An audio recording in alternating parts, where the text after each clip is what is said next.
Thank you, Andrew, for coming today. Andrew Carroll is a former Cal State Fullerton student, business owner, and former Small Business Institute client.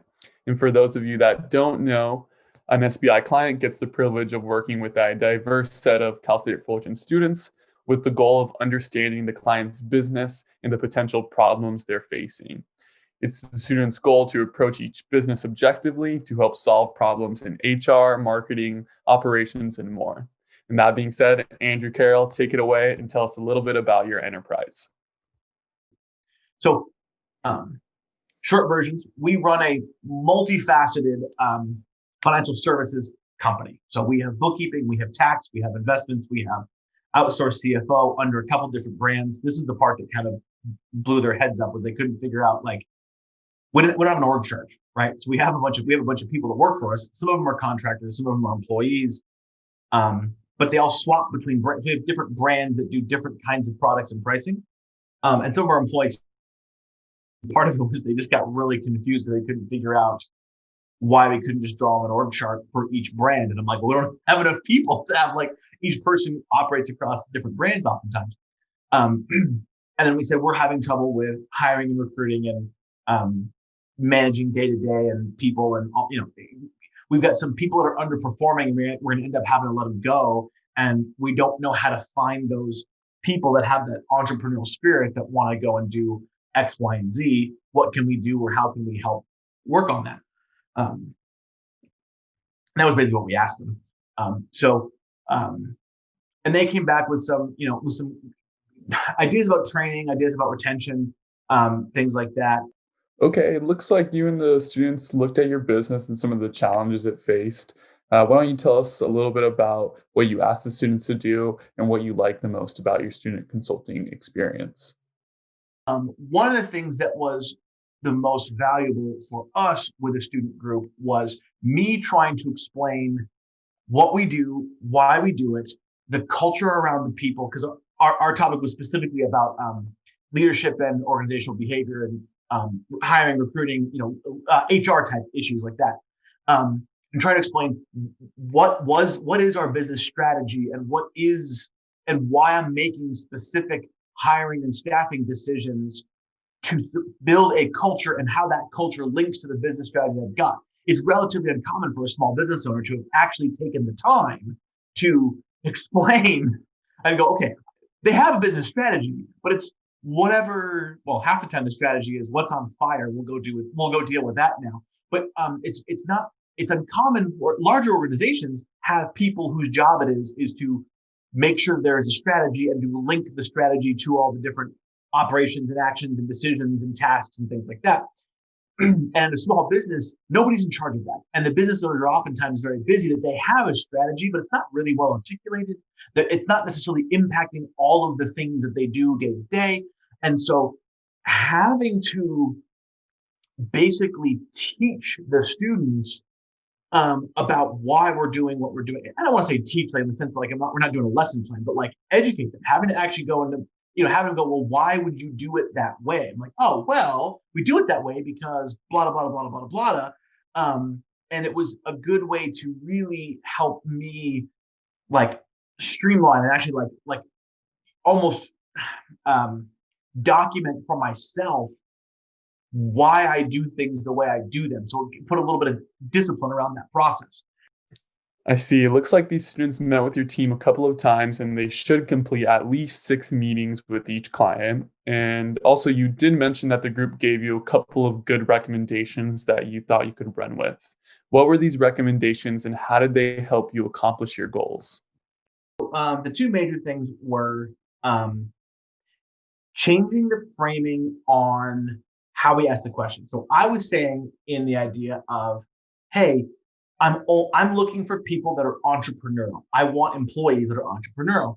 And they came back and were like, listen, we are hearing what you're saying. And what you're actually saying is, what you want is someone who is a lifelong learner, someone that always wants to grow, but not entrepreneurial.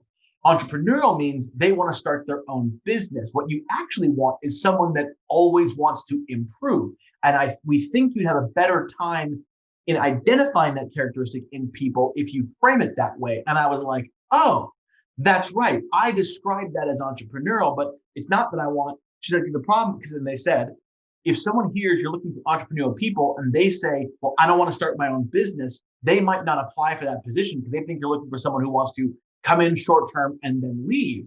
And I was like, never thought about that. This is what you actually, so they've helped me in me articulating the idea of why I hire certain types of people.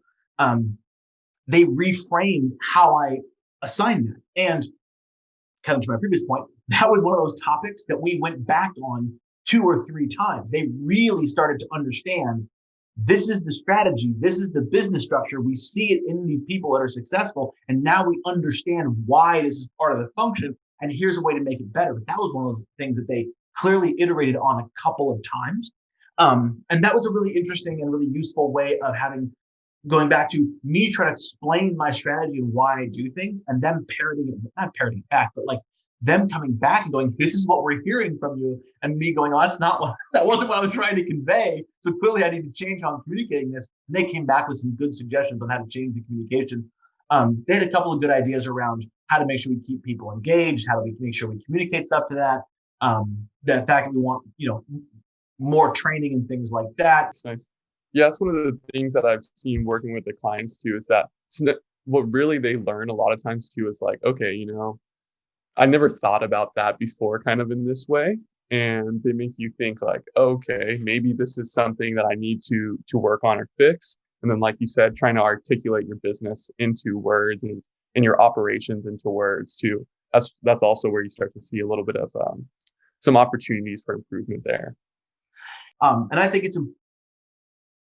it's critical for any small business owner that has ever complained about the ability to hire and the ability to, and the skills of the workforce and the skills of new grads and things like that. And this is a super common topic to complain about. I think that any business owner who's complaining about that needs to go and do a program like this, because this is the bridge. This is how you start teaching not just these students, but you also start forming, the advisors and the professors and the people that are going to keep this on going, get that exposure. And you can't just complain and then assume someone else is going to fix the problem. You got to get in there and do it. And part of that will be a feedback loop that will help you really understand, what do you actually need and how does it work and what's going to make your business better, and it's easy to just complain, hand wavy complaints about, oh, well, colleges are inefficient. Well, okay, but why and how and what do you do and all that kind of stuff like that. So, that's why I think it was valuable. It was useful in my mind, not because they gave me ideas that I needed to execute or that I needed to do, but it reinforced what are the problem areas in the business. So I know that when I'm thinking about my business on a day-to-day basis, it helps me focus on what are the biggest issues and factors that we've got to be able to make sure we improve stuff. Definitely. Yeah. I feel like every business owner also needs somebody to tell them like, this is something that could be improved, right?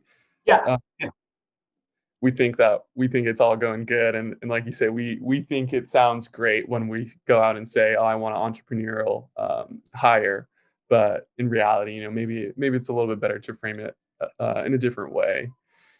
And I guess we talked a little bit about this, but if we had to like sum it up into, a couple of sentences, why do you recommend this service to others?